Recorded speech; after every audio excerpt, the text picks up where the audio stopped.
There are encounters that never appear in police reports. They don't make the news. They leave no physical evidence that science can measure. And yet, for the people who experience them, one thing becomes painfully clear. Life is never the same afterward. The story you are about to hear did not begin inside a church. It did not happen during a prayer service or a religious gathering. It began on the side of a lonely road in Texas, under the relentless heat of an October afternoon. The man at the center of this story was not a priest. He was not a pastor. He wasn't even someone known for strong faith. He was a truck driver, a hard-working man under crushing pressure, financial stress, family responsibility, and a future that felt like it was slipping through his fingers.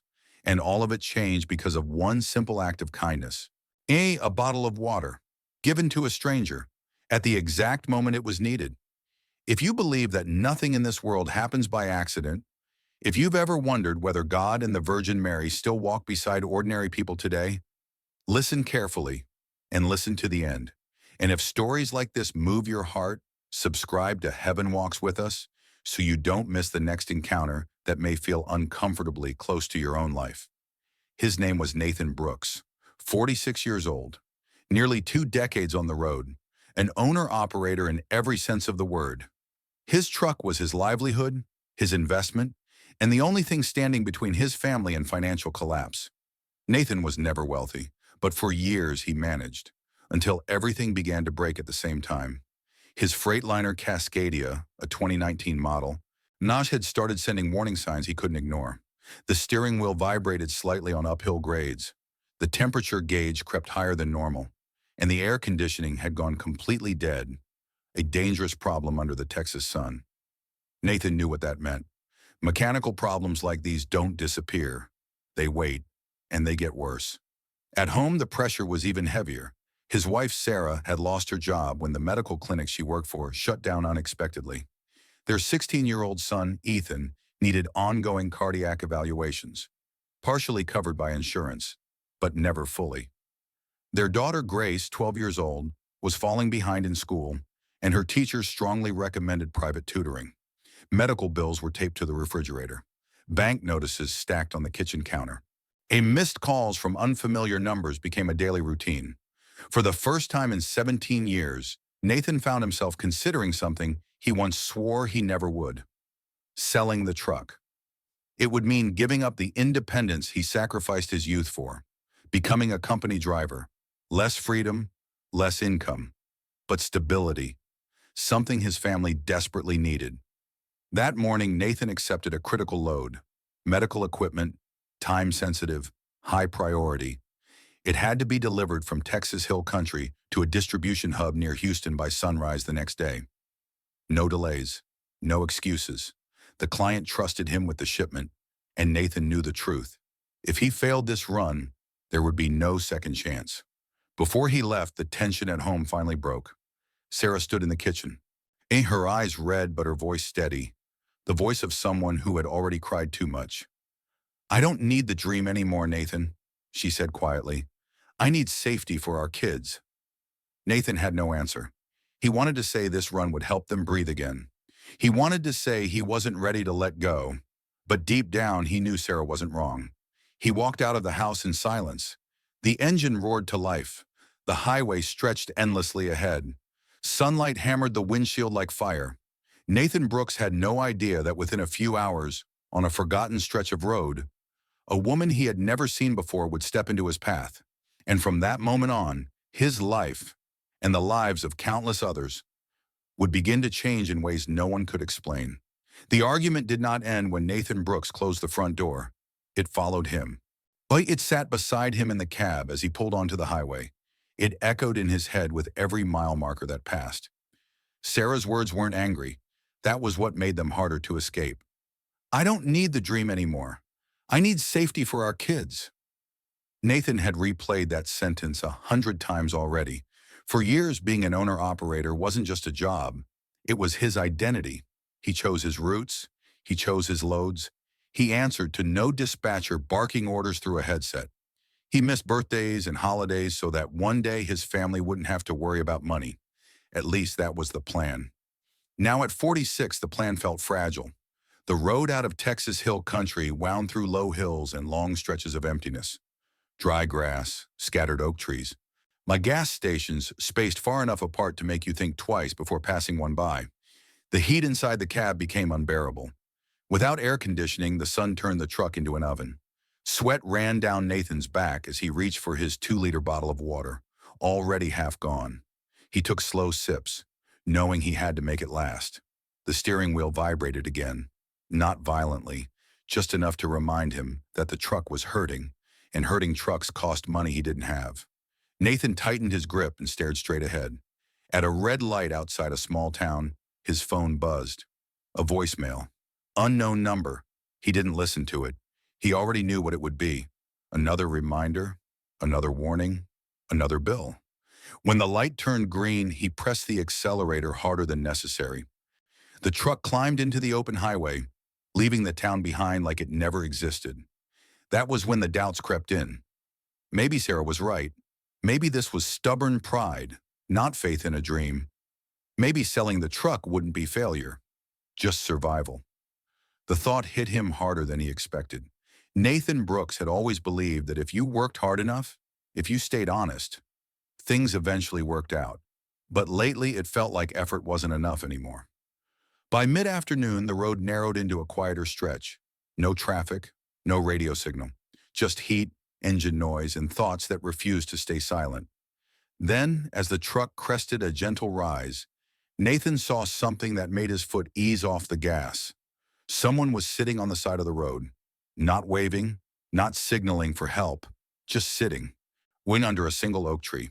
And for reasons he could not explain, Nathan Brooks felt a tightening in his chest. The unmistakable sense that this moment mattered. Nathan slowed the truck instinctively. On that stretch of road, seeing anyone on foot was unusual.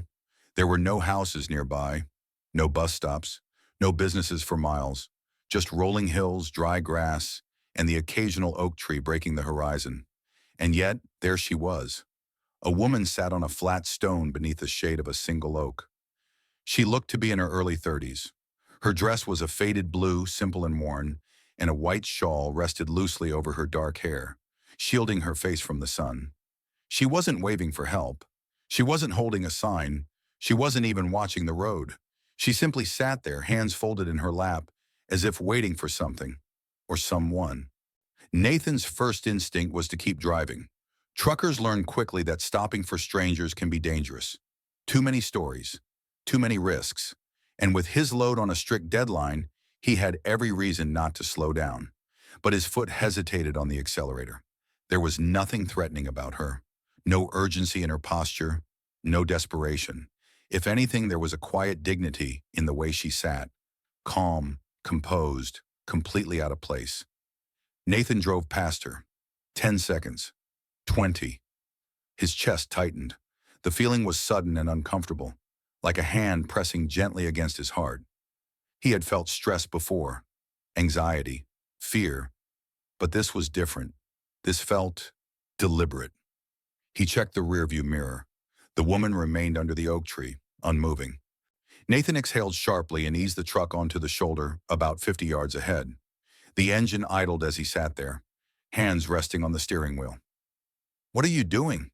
he muttered to himself. He shut off the engine and climbed down from the cab. The heat hit him immediately, heavy and suffocating. Gravel crunched beneath his boots as he walked back toward the tree. As he got closer, the woman lifted her head. Their eyes met. Nathan stopped walking. There was something about her gaze that made the noise of the world fade. It wasn't intense or demanding. It was gentle, warm, the kind of look that made you feel seen without being judged. She smiled softly. "Good afternoon," she said. Her voice was calm, almost musical, carrying an accent Nathan couldn't place. It didn't sound Texan. It didn't sound foreign either. It simply sounded peaceful. "Good afternoon," Nathan replied, unsure why his voice came out quieter than usual. "Are you okay? Do you need help?" The woman nodded slightly. "Just a little water," she said. "I've been here for some time, and the sun is very strong today." Nathan swallowed. Of all the things she could have asked for, money, a ride, directions, she had asked for water. And in that moment, without understanding why, Nathan Brooks knew he was standing at the edge of something that would change him forever. Nathan nodded and gestured toward the truck. "I've got water," he said. "Cold." The woman's smile widened slightly, not with relief, but with something closer to gratitude, as if she had expected that answer all along. "I would appreciate that," she said. Nathan turned and walked back toward the truck, his mind racing. He opened the passenger door and reached for the large bottle he always kept within arm's reach. It was nearly full, the plastic slick with condensation. He hesitated for just a moment. He was on a tight schedule. The heat was brutal. He didn't know how long he would be driving before the next stop. And yet the hesitation felt wrong. He grabbed the bottle and closed the door. When he returned, the woman accepted it with both hands, holding it carefully, almost reverently, as if it were something precious. She didn't rush. She took a small sip, then another, her eyes closed as though savoring not just the water, but the moment itself. Nathan watched in silence. There was something about her presence that made time slow down. The distant sound of the highway faded. Even the heat seemed less oppressive. "Please," Nathan said, me breaking the silence. "Drink as much as you need." She nodded and continued slowly, deliberately. When she finished, she handed the bottle back to him. Their fingers touched. The warmth startled him. It wasn't the heat of the sun. It was deeper. A steady, comforting warmth that traveled from his hand up his arm and settled in his chest. Nathan inhaled sharply, unsure why his heart was suddenly pounding. "Thank you," the woman said softly. "You have a kind heart." Nathan shook his head. Anyone would have done the same. Her eyes met his again, and for the first time her expression changed. Not stern, but knowing. "Not everyone," she said. "Today you were willing." The words lingered in the air between them. Nathan shifted uncomfortably. "It's just water." She tilted her head slightly, studying him. "No," she replied gently. "Today, it was more than that." Before Nathan could ask what she meant, she placed her hand lightly over his, holding it there for just a moment longer than necessary. "You are carrying many worries," she said, "about your family, about the road ahead." Nathan's breath caught. "How do you—" "Have faith," she continued, her voice calm and steady. "These difficulties are not the end of your story." Nathan stared at her, words failing him. He had never spoken about his problems to a stranger, never mentioned his family, never said his name, and yet standing beneath that oak tree, with the bottle of water in his hand and a warmth in his chest he couldn't explain, Nathan Brooks felt something he hadn't felt in a very long time. Hope. Nathan tried to steady his breathing. The warmth from her hand lingered even after she slowly pulled away, as if something had been placed inside his chest and left there on purpose. He glanced down at the bottle of water, then back at her, searching for a rational explanation that refused to come. "I'm sorry," he said carefully. "Do I know you?" The woman smiled, not amused, not surprised, just calm. "No," she answered, "but I know you." That was when the unease set in. Nathan shifted his weight, the gravel crunching beneath his boots.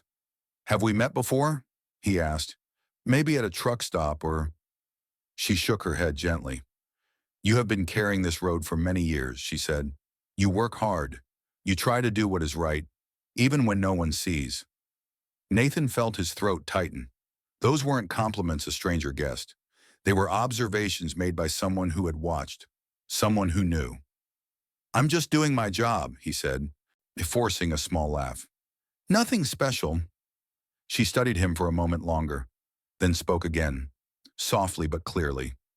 "Nathan." The sound of his name hit him like a sudden gust of wind. His smile disappeared. "I didn't tell you my name," he said. She didn't respond right away. Instead, she looked past him, toward the road he had been traveling, as if seeing something far beyond the curve of the highway. "You are worried about losing what you have built," she said. "You fear that letting go would mean failure." Nathan's chest tightened. His pulse hammered in his ears. "How do you know that?" he asked quietly. She turned back to him, her eyes gentle but unwavering. "Because you are not alone," she said. "And you never have been." Nathan swallowed hard. He wanted to ask her who she was, where she came from, how she knew his name. his fears, his family. But before any of those questions could leave his mouth, she spoke one final sentence, a sentence that would stay with him for the rest of his life. In the coming days, she said, extraordinary things will begin to happen in your life. Nathan opened his mouth to respond, to ask what she meant, to ask who she was. But when he lifted his eyes again, the space beneath the oak tree was empty, and Nathan Brooks understood, with a certainty that made his legs tremble. This was no ordinary encounter. Nathan stood frozen beneath the oak tree. The air felt different, heavier, quieter, as if the world itself had paused. He looked to his left, then to his right, expecting to see her walking away, stepping into the brush, or moving toward the road. There was nothing. No sound of footsteps, no movement in the tall grass, no figure disappearing into the distance, just the empty space where she had been standing seconds earlier. Nathan's heart began to race. "Ma'am?" he called out, his voice cracking slightly. No answer. He walked a slow circle around the tree, checking behind the trunk, scanning the shallow ditch that ran alongside the road. There was nowhere she could have gone without him seeing her. The land was open, flat, exposed. She had vanished. A chill ran through him despite the heat. Nathan backed away, his legs unsteady, and returned to the truck. He climbed into the cab and shut the door, gripping the steering wheel as if it could anchor him to reality. His eyes drifted to the bottle of water still in his hand. He froze. The bottle was full, not nearly full, not half full, completely full. Nathan stared at it, his mind scrambling for explanations. He had watched her drink. He remembered the sound of the water, the way the bottle had grown lighter in his hand when she took it. Slowly, carefully, he lifted it. The plastic was cold, colder than it had been before. Nathan unscrewed the cap and took a cautious sip. The water tasted different, cleaner, fresher, as if it hadn't come from a truck stop or a cooler, but from some untouched source.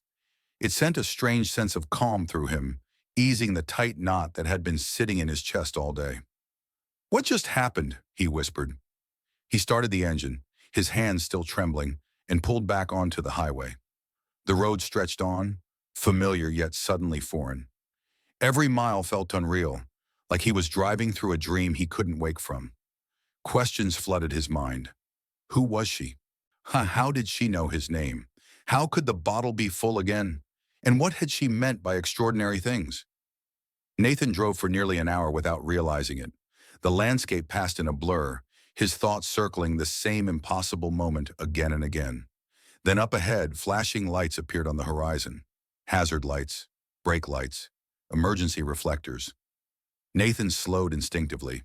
Something had happened, and deep down, a quiet voice inside him whispered what he wasn't yet ready to accept. This was only the beginning. Nathan eased his foot off the accelerator as the flashing lights grew closer. The road narrowed ahead, bending sharply to the right. A line of cars sat half on the shoulder, half in the lane, their hazard lights blinking in uneven rhythm. People stood clustered together, silhouettes against the glow of brake lights and emergency reflectors. Something had gone very wrong. Nathan guided the truck onto the shoulder and cut the engine. As soon as he stepped out of the cab, he heard the sounds. Crying, panicked voices, a child screaming somewhere beyond the curve. He broke into a jog. A minivan lay on its side at the bottom of the embankment, its undercarriage exposed, windows shattered. Skid marks scarred the asphalt above, tracing a desperate attempt to brake before the vehicle had lost control. Inside the van, a family was trapped. A man clung to the frame of the broken windshield, his face streaked with blood. A woman was pinned awkwardly against the door, trying to reach two small children wedged in the back seats. Both kids were conscious, crying, terrified, but unable to move. "Sir, help us," the man shouted when he saw Nathan. "Please, my kids are stuck." "Has anyone called 911?" Nathan asked, already assessing the scene. "Yes," someone yelled back. "They said EMS is at least 40 minutes out." 40 minutes.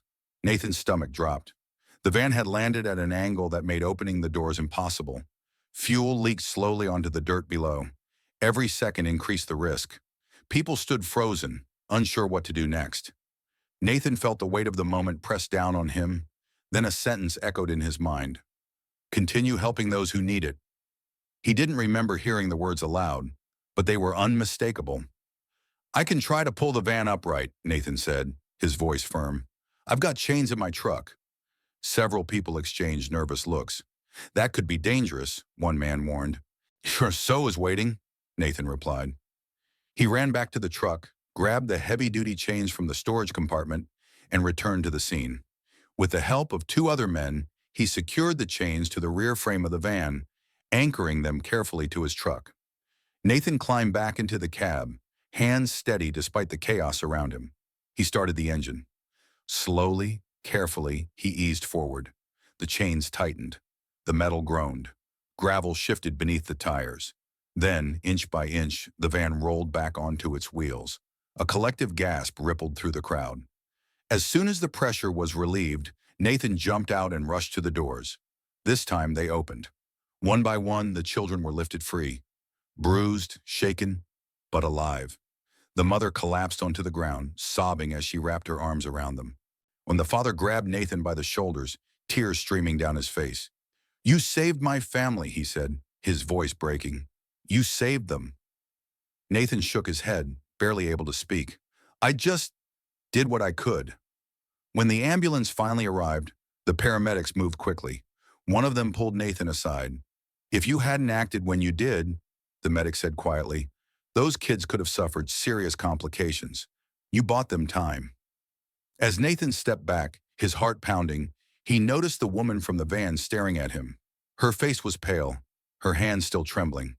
Sir, she said softly, there's something I need to tell you. Nathan met her eyes, and before she spoke another word, he had the unsettling feeling that the woman under the oak tree was about to return. Not in person, but in truth. The woman from the van stood a few steps away, holding one of her children close to her chest. Her hands were still shaking, but her eyes never left Nathan. Sir, she said again, her voice low, almost afraid of being overheard. There's something I need to tell you. Nathan nodded, motioning for her to continue. When the car rolled, she said, swallowing hard, everything went dark for a second. I thought that was it. I thought my kids were going to die right there. Her grip tightened around the child's jacket. While we were trapped, she continued, I started praying. Not out loud, just in my head. I begged God to send help. Nathan felt a chill crawl up his spine. And then, she said slowly, I saw her. Nathan didn't speak. She was standing right beside the van, the woman went on. A woman in a blue dress, with a white shawl over her hair. She looked peaceful, like she wasn't afraid at all. Nathan's breathing grew shallow. She told me not to panic, the woman said. She said help was already on the way, that a man with a good heart would stop and do what needed to be done. The world seemed to tilt. The woman looked directly at Nathan now, tears filling her eyes. When you climbed down the hill, she whispered, I knew you were the one she meant. Nathan opened his mouth, then closed it again. There were no words that could make sense of what he was hearing. You don't know me, the woman said. You didn't know my family, and yet you risked everything for us. She glanced down at her children, now being examined by paramedics. That woman, she said quietly. She wasn't just a stranger. I don't know how to explain it. But I know she was sent. Nathan stepped back, his heart pounding so loudly it drowned out the noise of the road. A few minutes later, as the ambulances prepared to leave, the woman reached into her pocket and pressed something into Nathan's hand. Please, she said, keep this. It was a small medal, worn smooth with age, an image of the Virgin Mary barely visible on its surface. I found it on the floor of the van after the crash, she said. I've had it for years, but I think it belongs with you now. Nathan closed his fingers around the medal, and in that moment, he understood something he wasn't ready to accept yet. This encounter on the road had not been an accident. It had been a calling. Night had fallen by the time Nathan finished giving his statement to the police. The road was quiet again, almost eerily so, as if nothing extraordinary had happened there at all. The flashing lights were gone. The crowd had dispersed. Only the dark ribbon of asphalt remained, stretching endlessly ahead. Nathan climbed back into his truck, but instead of pulling onto the highway, he sat there in silence. His fingers were still wrapped around the small medal the woman had given him. He turned it over slowly in his palm. The image was worn, almost faded smooth by time, but unmistakable. A woman in blue, a gentle face, a quiet strength that felt strangely familiar now. Nathan's chest tightened. Without fully understanding why, he made a decision. He shifted the truck into gear and drove back the way he had come. Mile after mile rolled by in the darkness until he saw it. The oak tree. The same one where he had stopped earlier that afternoon. Nathan pulled onto the shoulder and stepped out, his boots crunching against the gravel. The night air was cooler now, carrying the distant sound of insects and the low hum of the road. He walked toward the tree slowly, his heart pounding harder with each step. The ground beneath it looked unchanged, no footprints, no signs of disturbance. Then he saw it. Nailed gently into the bark, just above eye level, was a small object. Nathan's breath caught in his throat. It was a tiny figure. Simple, inexpensive. The kind sold in religious gift shops. A small statue of the Virgin Mary, no more than a few inches tall. She wore blue. Nathan reached out with trembling hands and lifted it free. On the back, scratched carefully into the plastic as if by hand, were words that made his knees go weak. For the one who gave water when I was thirsty. Nathan sank to the ground. He didn't remember sitting down. One moment he was standing, the next he was on his knees in the dirt. The statue clutched to his chest, tears streaming freely down his face. There was no explaining this away. No coincidence large enough to cover it. The woman under the oak tree, the water that refilled itself, the accident, the second witness, the medal, and now this. For the first time in years, Nathan didn't feel lost. He felt seen, watched over, chosen. And as he knelt there beneath the oak tree, something deep inside him shifted. A quiet understanding that his life, the road, and every mile ahead of him were no longer his alone. They belonged to something far greater. Nathan didn't sleep that night. Every time he closed his eyes, he saw the oak tree, the empty space beneath it, the statue in his hands. The words carved into its back replayed over and over in his mind like a whisper he couldn't silence. Just before dawn, his phone rang. Nathan jolted upright, heart pounding, as if he had been waiting for the sound. "Hello?" His voice was rough from exhaustion. "Mr. Brooks?" a man asked on the other end. "This is Daniel Carter from West Bay Logistics. You delivered a refrigerated load for us last night." "Yes," Nathan said cautiously. "Everything okay?" "More than okay," Daniel replied. "I'm calling because our primary contractor was involved in an accident. He'll be out for months." Nathan's grip tightened on the phone. "We need someone reliable to take over the route," Daniel continued. "4 runs a month, guaranteed, long-term contract. And after reviewing your delivery history, we'd like to offer exclusivity." Nathan sat in stunned silence. The numbers Daniel quoted made his breath catch. It was more than double what he'd been making scraping by on independent jobs. Enough to cover debts. Enough to breathe again. Enough to stop worrying every night about losing everything he'd built. Nathan swallowed hard. "I'd be honored." After the call ended, Nathan sat at the edge of the bed, staring at the rising sun. He hadn't told anyone yet. Not about the woman, not about the water, not about the statue. But deep down, he knew. This wasn't luck. Later that morning, Nathan drove straight to the small church on the edge of town. He parked, stepped inside, and sat alone in the quiet sanctuary. Sunlight filtered through stained glass, painting the pews in soft color. He placed the small statue gently on the bench beside him. "I don't understand any of this," he whispered, "but if you're asking me to keep helping, I will." A calm settled over him, the same calm he'd felt beneath the oak tree. Over the next few days, something strange began to happen. The truck that had been rattling for weeks ran smoothly. The temperature gauge held steady. Even the warning light that had been flickering on and off disappeared. Nathan didn't question it anymore. He simply drove. And whenever he saw someone stranded on the roadside, whenever someone needed help, he stopped. Because somewhere deep inside, Nathan knew the truth now. The miracle hadn't ended on the road. It had only just begun. It happened 3 days later. Nathan was driving west through a stretch of highway that cut between open farmland and low hills. The other late afternoon sun casting long shadows across the road. He had just passed an exit when he noticed a sedan pulled off onto the shoulder ahead, its hood raised. A man stood beside it, pacing. A woman sat on the guardrail, one arm wrapped tightly around her ribs. Even from a distance, Nathan could see something was wrong. He slowed. For a brief moment, he hesitated. Then he remembered the promise he had whispered in the quiet of the church. He pulled over. The man turned quickly when Nathan stepped out of the truck. "Thank God," he said, his voice strained. "My wife, she's in a lot of pain. We were heading to the ER, but the car just died." Nathan knelt in front of the woman. She was pale, sweating, her breathing shallow. "What's your name?" he asked gently. "Emily," she whispered. "Wait, where does it hurt?" "My side. It feels like something is tearing inside." Nathan felt that familiar tightening in his chest. Fear. Helplessness. The same feeling he'd had before the accident on the curve. But beneath it, something else. A quiet certainty. "I'm not a doctor," Nathan said, choosing his words carefully. "But if it's okay with you, may I pray for you?" Emily hesitated, then nodded. "Yes," she said softly. "Please." Nathan placed one hand lightly over hers, the other resting near her side. He closed his eyes. He didn't use rehearsed words. He didn't ask for anything dramatic. He simply asked for mercy. As he prayed, warmth spread through his hands, stronger than before.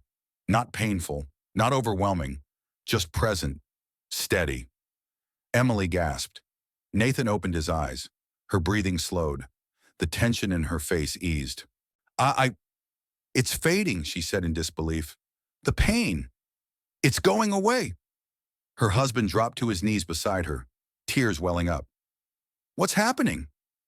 Emily sat up slowly, then stood. She pressed her hand against her side. Nothing. No pain. No weakness. Just shock. "I don't understand," she whispered. "It was unbearable a minute ago." Neither did Nathan. An ambulance arrived minutes later. The paramedics checked her vitals, then looked at each other, confused. "Whatever it was," one of them said, "it's not presenting now." As they drove away, Emily looked back at Nathan through the open door. "Who are you?" she asked. Nathan shook his head gently. "I'm just someone who stopped." But as he returned to his truck, heart pounding, one truth settled deep inside him. This wasn't a coincidence, and it wasn't a one-time miracle. Good Nathan didn't tell anyone what happened with Emily, not at first. He drove the rest of that day in silence, his hands steady on the wheel, his mind anything but. Every few miles he glanced down at his palms as if expecting to see something different there. They looked the same, but they didn't feel the same. That night his phone buzzed while he was stopped at a rest area. Unknown number. He almost ignored it. Almost. "Hello?" he said. There was a pause on the other end. Then a woman's voice, hesitant but hopeful. "My name is Karen," she said. "I'm sorry to bother you. I was told you might be able to help." Nathan sat up straighter. "I'm not sure I understand."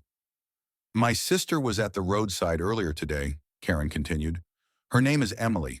She told me what happened. She said you prayed for her." Nathan closed his eyes. I didn't do anything special," he said carefully. "I just stopped." "I know," Karen replied, "but she's at home now. Completely fine. The doctors can't explain it. And my mother, she's been sick for months, in pain every day." Nathan felt that familiar pressure in his chest again. "Are you asking me to—" "Just to pray," Karen said quickly. "That's all. Even over the phone. We don't know what else to do." Nathan hesitated. He remembered the oak tree, the words carved into the statue, the warmth he hadn't asked for. "Okay," he said quietly. "Let's pray." They did. Nothing dramatic happened. No sudden cries. No instant transformation. But when the call ended, Karen was crying. "She says the pain eased," she whispered. "Just a little. But it's the first relief she's felt in weeks." The next day, Nathan received 2 more calls, then 4, then more than he could answer. People didn't ask for explanations. They didn't ask who he was or why him. They asked one thing: "Can you pray?" Nathan still drove his routes, still delivered on time, still lived the same life on the surface. But something had changed beneath it all. He was no longer just passing through people's lives. He was being sent into them. Late one evening, as he sat alone in his truck, Nathan whispered into the quiet cab, "I don't know where this is leading." The calm returned, not with words, but with assurance. And somewhere far beyond what he could see, a door was opening, one that would lead him far from the road he thought he knew. The question didn't come from a stranger. It came from home. Nathan was sitting at the kitchen table when his wife finally asked it. The house was quiet, the kind of quiet that comes after a long day when the noise settles and only truth remains. "You've changed," she said gently. Nathan looked up from his coffee. "Changed how?" She studied him for a moment, not accusing, not afraid, just searching. "You're still here," she said, "but part of you is somewhere else, like you're listening for something." Nathan didn't answer right away. He had told her pieces, not everything. The oak tree, the calls, the prayers. He hadn't yet found the words for the rest. "The phone doesn't stop anymore," she continued. "People asking for you, not for rides, not for money, for prayers." Nathan nodded slowly. "I didn't go looking for this," he said. "It just started happening." "I know," she said, "but it's growing." That was the word that stayed with him. Growing. That night, Nathan lay awake, Mosh staring at the ceiling. The familiar comfort of routine pressed against something new and unsettling. A normal life was right there. The steady contract, the predictable routes, the quiet satisfaction of having made it through hard years. And then there was the other road, unmarked, unplanned, demanding something he hadn't agreed to give. The next morning, he pulled into a truck stop and noticed a crowd gathered near the fuel pumps. A man sat on the curb, his head buried in his hands. Someone whispered that his son had collapsed in the restroom. Seizure. No history. No warning. Nathan stood still. No one had called him. No one had asked. But the pull was there. Strong. He walked over and knelt beside the man. "May I pray with you?" Nathan asked quietly. The man looked up, eyes red, desperate. "Please," Nathan prayed. And nothing dramatic happened. The boy didn't jump up. The siren still came. But as the ambulance doors closed, the boy opened his eyes and spoke his father's name. The paramedic stared at the monitor. "He's stabilizing," she said. "I don't know why, but he is." The father turned to Nathan, trembling. "Who are you?" Nathan finally understood the question he could no longer avoid. Who was he now? That night he sat alone in his truck, hands resting on the steering wheel, and whispered into the darkness, "If this is what you're asking of me, I'm listening." And for the first time, he didn't feel afraid of what might come next. He felt ready. Nathan didn't quit his job, not right away. But something shifted the morning after he whispered that prayer in the dark. He woke up with the same schedule, the same truck, the same contract waiting for him. But the road no longer felt neutral. It felt intentional. Every stop, every delay, every unexpected detour. He began to notice things he used to miss. A man sitting alone on a curb outside a gas station, staring at the ground like he'd lost something more than his wallet. A young woman crying quietly in her car at a rest stop, hands pressed against the steering wheel. An elderly couple stranded on the shoulder, arguing not because they were angry, but because they were afraid. Nathan stopped. Not for all of them, but for the ones that tugged at him in that unmistakable way. Sometimes he just listened. Sometimes he helped fix a tire. Sometimes he prayed. And sometimes things happened that no one could explain. A man with crushing chest pain who felt relief before the ambulance arrived. A child with a fever that broke suddenly during prayer. A woman who hadn't slept in days finally resting peacefully in the passenger seat while her sister drove. Word traveled the way it always does. Quietly at first, then faster. Drivers talked. Families shared stories.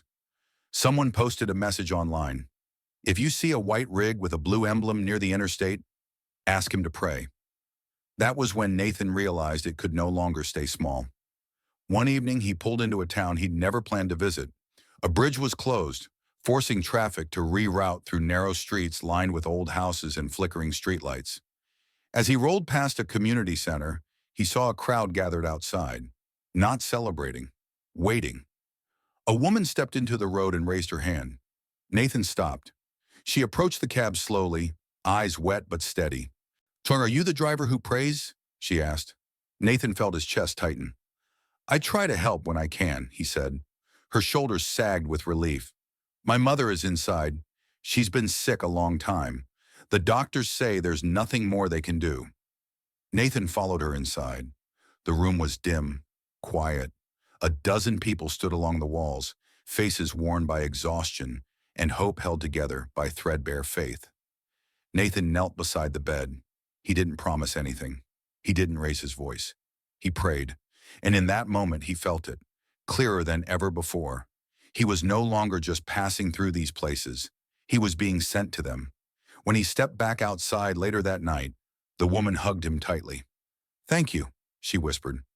"No matter what happens, thank you." Nathan sat alone in his truck afterward, hands resting on the wheel, heart full and heavy at the same time. He understood it now. The road had always been preparing him for this, and there was no turning back. The night sky stretched endlessly above the highway. Nathan pulled onto a quiet overlook just after midnight, the engine ticking softly as it cooled.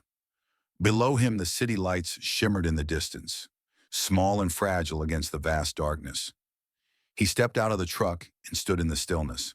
For the first time since everything began, there was nowhere he needed to be. No one waiting, no phone ringing, just him, the road, and the sky. Nathan leaned against the guardrail and looked up. He thought about the man he had been before the oak tree, the weight he carried, the fear of losing everything he'd worked for. And he thought about the road now, how it no longer felt like an escape or a burden, but a thread connecting lives he would never have met otherwise. "I didn't ask for this," he said quietly into the night. The words didn't carry complaint, only honesty. A breeze passed through, gentle and warm, brushing his face the way a hand might. Not forceful, not demanding, just present. Nathan closed his eyes. "If this is what you want," he continued, voice steady, "then help me do it right. Keep me humble. Keep me listening. Don't let this become about me." He felt it then. Not a voice, not a vision, a promise. That he wouldn't be alone on this road. That the weight he carried would be shared. That the miracles weren't his to control, only to witness. Nathan returned to the truck and sat behind the wheel, resting his hands where they had spent thousands of miles guiding him forward. For the first time in his life, he wasn't chasing success. He was answering something. In the distance, headlights appeared. Another traveler moving through the dark, unaware that a simple stop, a small kindness, or a quiet prayer might change everything. Nathan started the engine. The road stretched out before him once more. And as he pulled back onto the highway, one truth settled gently into his heart. Miracles don't begin with power. They begin with availability. Somewhere ahead, someone would need help.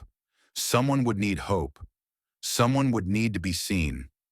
And when that moment came, Nathan would stop. Because heaven still walks with us. If this story reached you tonight, it wasn't by accident. Maybe you're carrying something heavy. Maybe you've been wondering if your small acts even matter. Maybe you've been waiting for a sign that God still sees you. This is your reminder. You don't need to be famous. You don't need to be perfect. You don't need to have all the answers. You just need a willing heart. If this story touched you, take a moment to like this video. Not for the algorithm, but as a quiet yes in your own heart. And if you want to keep walking with stories that remind you that heaven still moves through ordinary lives, consider subscribing to Heaven Walks With Us. Before you go, leave a comment with a name, yours, or someone you're praying for tonight. We read them. We remember them. We pray with you. Because miracles don't always arrive loudly. Sometimes they come quietly, on the road, in the pause, in the moment you choose to stop. And when you do, heaven walks with you.